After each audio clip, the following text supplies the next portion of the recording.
엄마가 그때 당시 사실은 엄마 할머니가 다리 보면 근육이 다 빠져서 뼈에다 가죽만 씌워놨었어. 근데 새끼가 내가 오니까 내가 환자 돼서 오니까 부들부들 떨면서 일어나 밥하더라. 할머니 그랬어. 그래서 나중에 세월이 흐른 다음에 그 얘기 하는 거야. 내가 은혜 때문에 손녀 때문에 내가 다시 살아났다고 이 얘기 했어. 들었던 기억이 나. 너 때문에 다시 살아났대. 안 그러면 할머니 그 몸으로 계속 누워 있었다 지탱했다 하면 거기서 어떻게 됐을지도 모르지 뭐. 그 부들부들 떨면서 움직이다 보니까 그 이후에 이제 근육이 붙은 거야 다리에.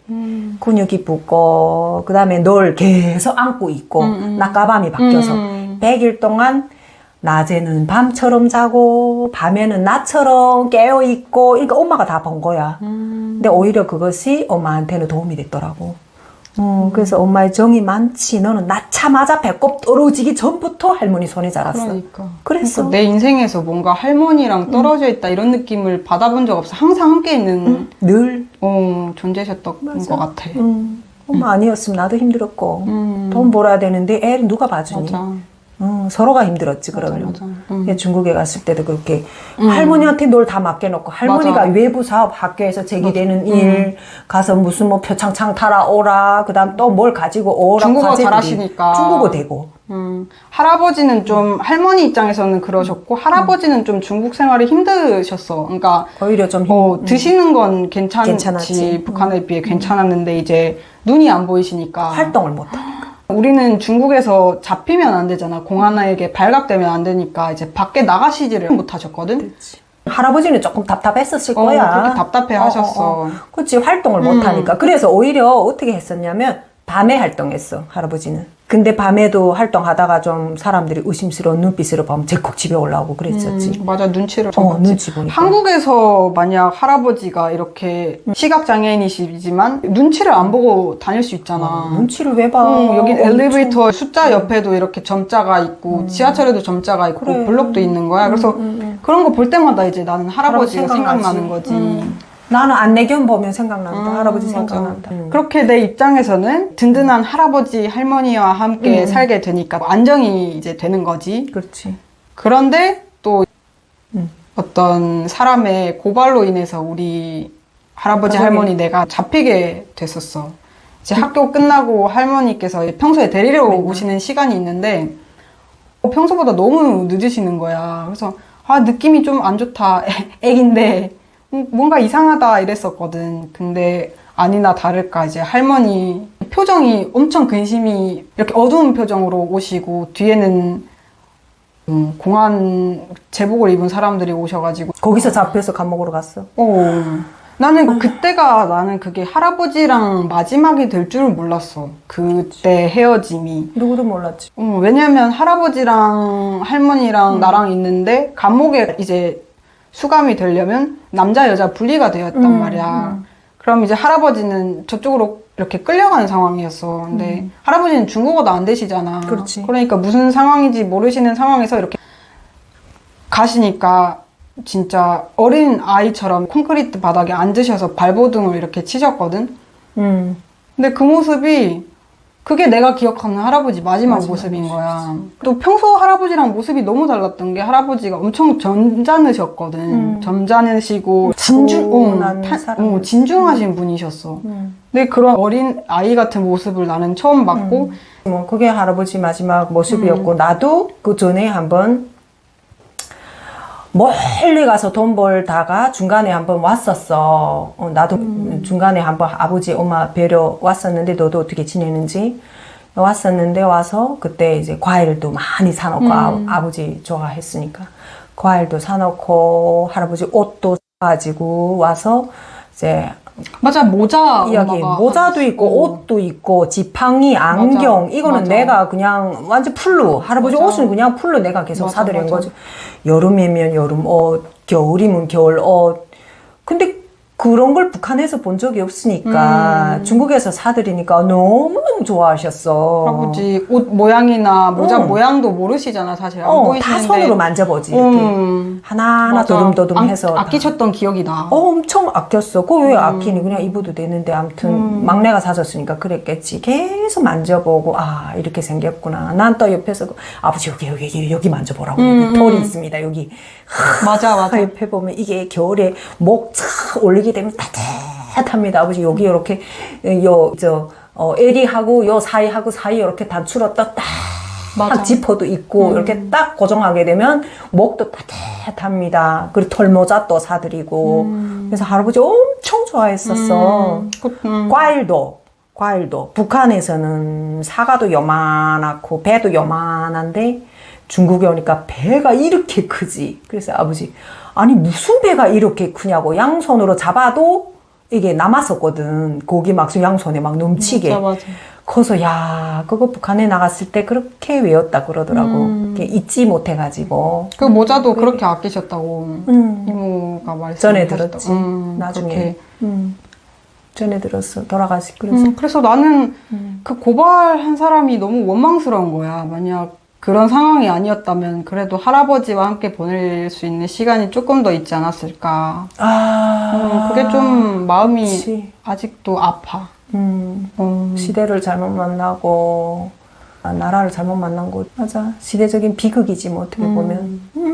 우리는 희생물, 시대적인 피해자들이고 그랬지. 맞아. 중국에서. 그리고 할머니가 항상 너를 데리고 학교에 왔다 갔다 하셨잖아. 그리고 내가 그때 당시 할아버지 마지막일 될지는 몰랐는데 그때 찾아갔을 때 아버지가 너 학교에서 오니까 할머니 이제 널 데리고 오잖아. 아이고 집에 오자마자 할아버지가 문 앞에 막 먼저 달려가는 거야. 그래서 아니 왜 저렇게 달려가나 하고 봤더니 너가 들어오는 거야. 맞아, 엄마 얘기했었어. 맞아. 너가 들어오니까 아니 책가방 받지. 그 다음에 널 데리고 침대 빨리 누워라고 보니까 양말 벗기지, 바지 벗겨주지, 옷 벗겨주지. 너는 무슨 공주님이더라. 집에 오니까 착 누워서 그냥. 나는 할아버지 할머니한테 진짜 무한 사랑을 받아가지고 그러더라고. 그래서 내가 어머나 이런 공주 어디 있냐 싶더라고. 그때 할아버지가 그렇게 널 예뻐하더라고. 야, 기억나. 깜짝 놀랐어. 그 해주는 모습에. 보지 못하는 할아버지가 막 문을 향해 뛰어가는데, 나 무슨 귀한 손님이 오나 너더라고. 그렇게 또 할머니, 할아버지랑 이별을 하고 친척의 도움으로 엄마 지역으로 가게 됐지.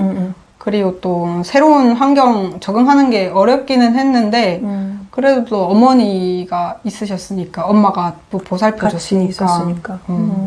그렇게 나는 엄마와 같이 살게 되었고, 한 얼마나 있다가 할머니랑 이모가 같이 왔었던 기억이 나거든? 한 1년 정도? 아, 꽤 길었구나. 이모는 이모대로 따로 있다가 잡혀나가, 나중에 들어보니까. 맞아. 같은 감옥에서 만났다 그랬어. 따로 잡혀나갔어. 할아버지, 할머니 먼저 잡혀나가고, 이모는 나중에 다른 사람한테 고발당해서 잡혀나갔는데, 북한 감옥에서 만났다 그랬어, 두 분이. 그래서 거기서 언니랑 할머니랑 다시 이제 탈출을 시도한 맞아. 거지. 그 얘기 하더라고. 나는 그래서 할머니랑 다시 만나게 돼서 이제 엄마, 할머니, 나 생활을 하게 됐지. 이모는 또 다른 곳에 다른 살고 집에. 계시고. 그리고 그때 이제 엄마는 할아버지 부고 소식을 들으셨잖아. 나는 너무 어려가지고 죽음이 뭔지 잘 몰랐었던 것 같아. 그리고 엄마가 나한테 알려주지 않았어, 그때. 할아버지 그냥 잘 살아 계신다 이렇게만 알려줬어. 그렇지. 어린애한테까지 그걸 알려야 되나. 그게 있었고. 근데 엄마가 너무 한 3일을. 나 일주일 울었어. 일주일 눈 이렇게 부어서 울고 있길래 또, 아유, 무슨 일인가. 그게 왜 그랬었냐면, 너는 할머니의 정이 많잖아. 나는 오히려 할아버지하고 많이 아빠니까. 시간을 보냈었어. 왜냐면 할아버지가 다치면서 할머니하고 할아버지 역할이 바뀌어버렸잖아. 할아버지가 집에서 우리를 키웠거든. 할머니 계속 나가시고. 할머니는 돈 벌러 다니셨고, 할아버지하고 나와의 정서적인 관계가 끈끈했었어. 시간을 더 많이 보냈어, 할아버지랑. 그러다 보니까 할아버지가 돌아가셨다는 이야기 들었을 때, 야, 나는 그게 믿겨지지 않았고, 그리고 못해드렸던 후회들이 너무 많이 남았었고, 일주일 동안을 우는데 나중에 이 머리가 빠개지는 것 같더라. 진짜 뽀개지는 것 같더라. 너무 울어가지고 눈이 퉁퉁 부어서 앞이 안 보이고 맞아. 그럴 정도로 그래 울어가지고 나중에는 내가 야 정신이 막 이렇게 돌아갈 것 같더라고. 그래서 겨우 정신 차렸었어.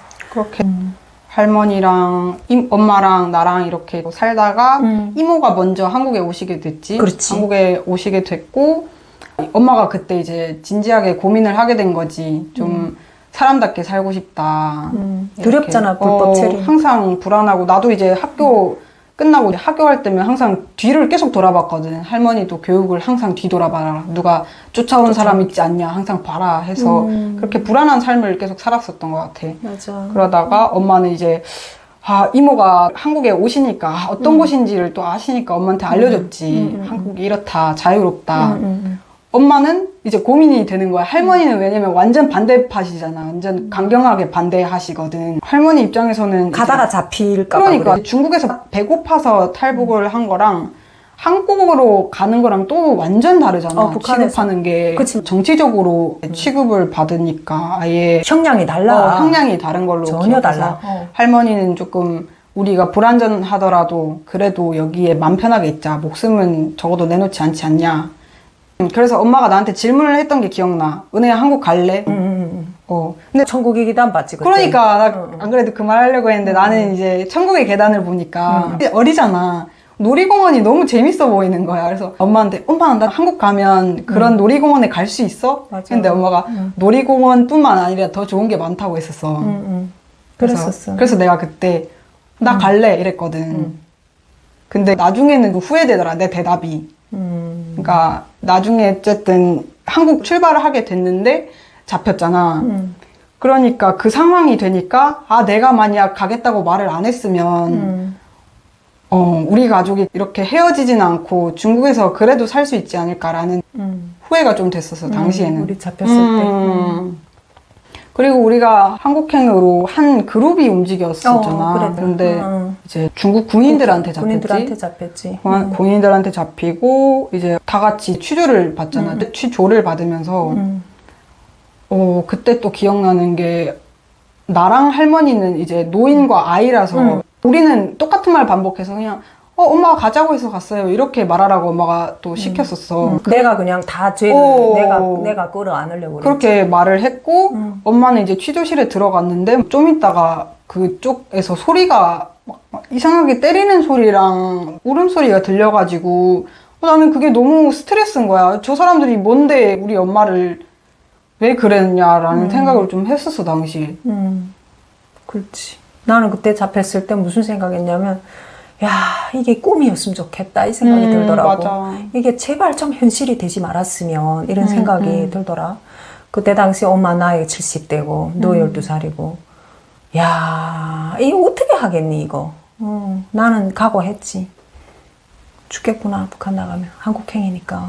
엄마가 그때 감옥에서 헤어질 때 할머니랑 두 분이 대화를 하셨다고 했잖아. 나를 데리고 갈지 북한으로 아니면 남길지. 할머니는 데리고 가자. 죽어도 같이 죽자고. 엄마는 그래도 너가 여기에 있어야 내가 잘못돼도 너라도 살아야 된다라고 나중에 엄마가 말을 해줬잖아. 맞아.